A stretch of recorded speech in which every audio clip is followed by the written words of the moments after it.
where can we attribute yung pagtaas ng distrust ng Pilipino towards China? Of course, there's the issue of West Philippine Sea, pero meron din kasing mga issue on spies and pogos.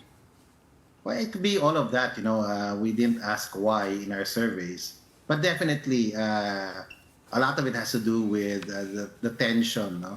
The tensions in the West Philippine Sea between the Philippines and China. And you have to understand that when you look at the survey data on trust, and you look at the survey data on support for the administration's actions, no, or response in the West Philippine Sea, they all happened during the Marcos administration, specifically July 20. The numbers increased in July of 2023. For example, when we talk about support for the Marcos administration's response in the West Philippine Sea, largely because the media was included. No, there was more information.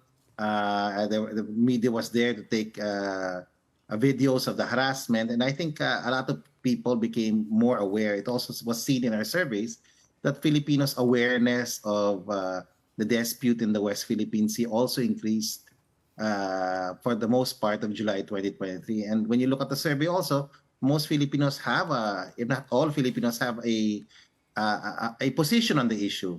And it's fairly clear, no, that they distrust China and that they see China as the greatest threat to the country at the moment. Okay, Prof, let's take a look at several numbers. This distrust rating started at 59 during the start of the Marcos administration, and then it went to 75 in February of 2022, tapos biglang naging 61, and then back to 70 plus level by October 2022. What exactly caused that dip? Yun nakikita natin yun, 75, 61, and 71. Yeah, I think that was, I think if I'm not mistaken, that is February 2022. For the people who are watching, we've been doing this probe for the last almost 2 years, worth of surveys. We only released it today because we had a webinar with Strat-based ADR and the Australian Embassy.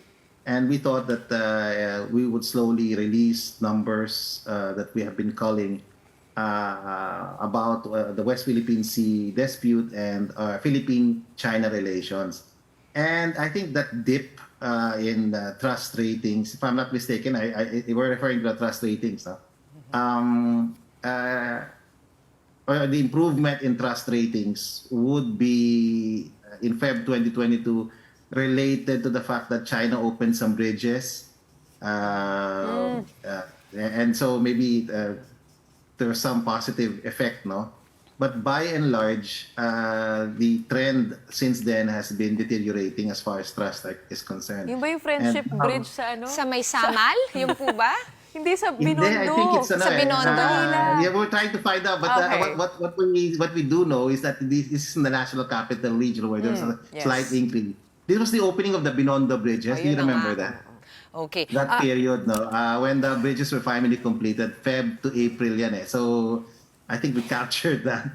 But ever since that time, trust in China has been deteriorating. And now we have 9 out of 10, almost all Filipinos distrust China. It's a more expansive probe. We also look at, you see, one thing is to establish if there is a national security threat, no? The other was also to establish if there were also an economic threat. And in the same report we submitted to media, 44% disagree that China has a positive impact on the economy. So there's, it's a view. China is both an economic and, security threat to the country. So these perceptions have deteriorated, no?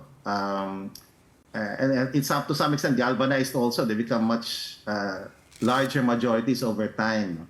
And I guess it has to do really with the tensions in the West Philippine Sea and the more assertive stance of the current administration with regard to asserting our rights in the West Philippine Sea. So the change, the pivot of the administration, the change in policy and programs, I think all contributed to a heightened awareness of the tensions in the region, and therefore a more negative view against China.